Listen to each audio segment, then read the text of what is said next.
Everyone, this is the Montre Black. Today we're gonna react to the Desk of Death Battle, Shameless Corporate Games. Let's watch.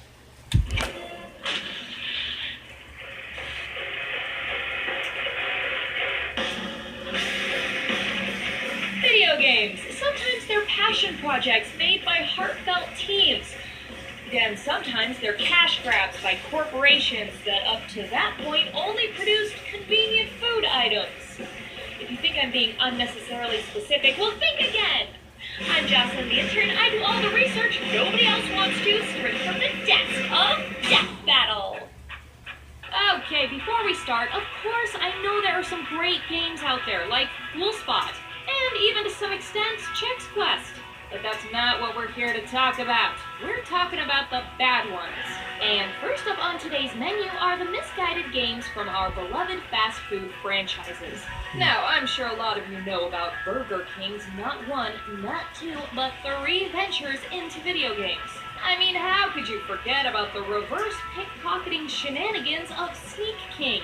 But what about the even more niche Taco Bell's Tasty Temple Challenge? This Doom clone has you play as Baja Bill, adventurer extraordinaire who is totally fine with eating Taco Bell products off the dusty temple floor to refill his health bar. You also splash the game's baddies with hot sauce to literally set them on fire, which I can assure you as a capsaicin connoisseur is bullshit because Taco Bell sauces aren't even spicy.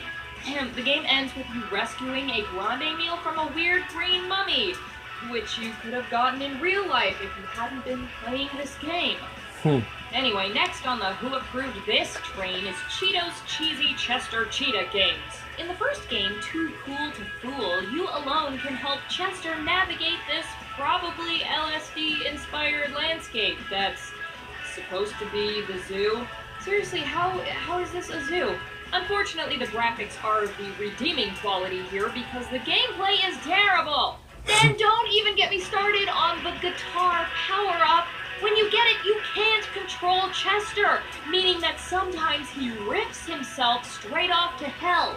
I guess they really wanted to make Chester's guitar skills killer. Honestly, the best parts of this game are the stupid rhymes they throw into every level's title card in a desperate attempt to reach the youths. Despite not actually reaching any of those youths, though, they went ahead and made a sequel. Great. We all know that you need something to wash down those delicious Cheetos, so how about a Pepsi? Yep, Pepsi got in on the video game craze too by making a runner with their chromed-out commercial mascot whose name is Pepsi Man. Yeah, if his name wasn't simple enough, you'll never forget it thanks to this very catchy theme song.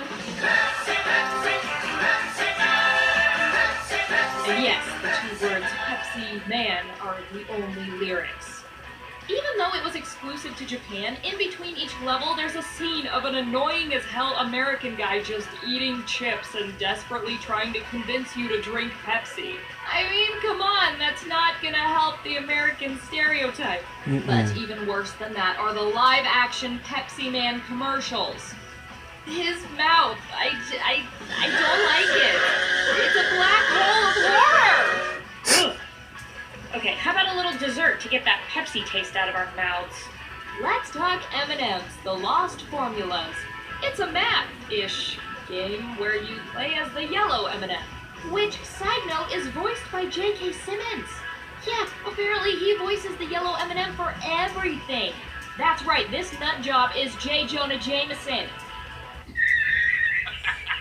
Anyway, the Lost Formulas has you go through levels smashing crates to collect M&M minis. So are they collecting babies, or... And why do they laugh when you get them?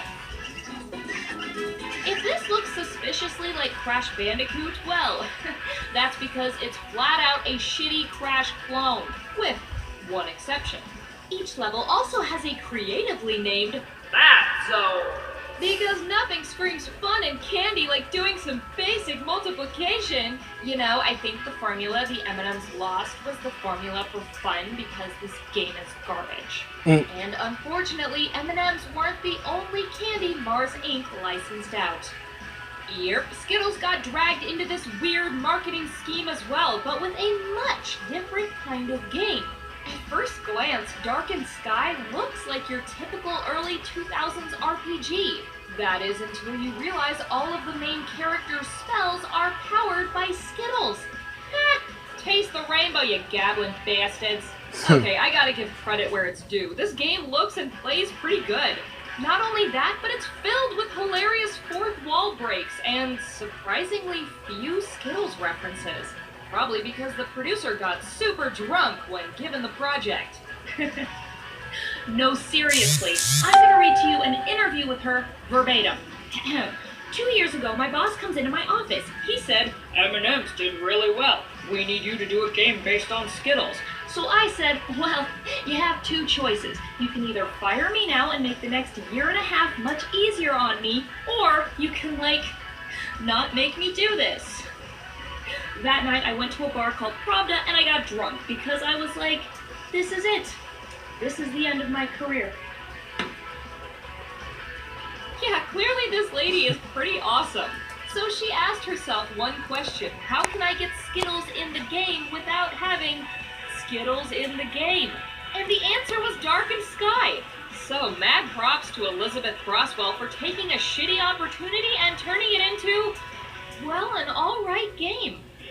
Oh, fun fact, Mars gave the developers of Darkened Sky so much freedom that when the company reviewed the game's script, all they really asked them to do was remove all the snakes from the game.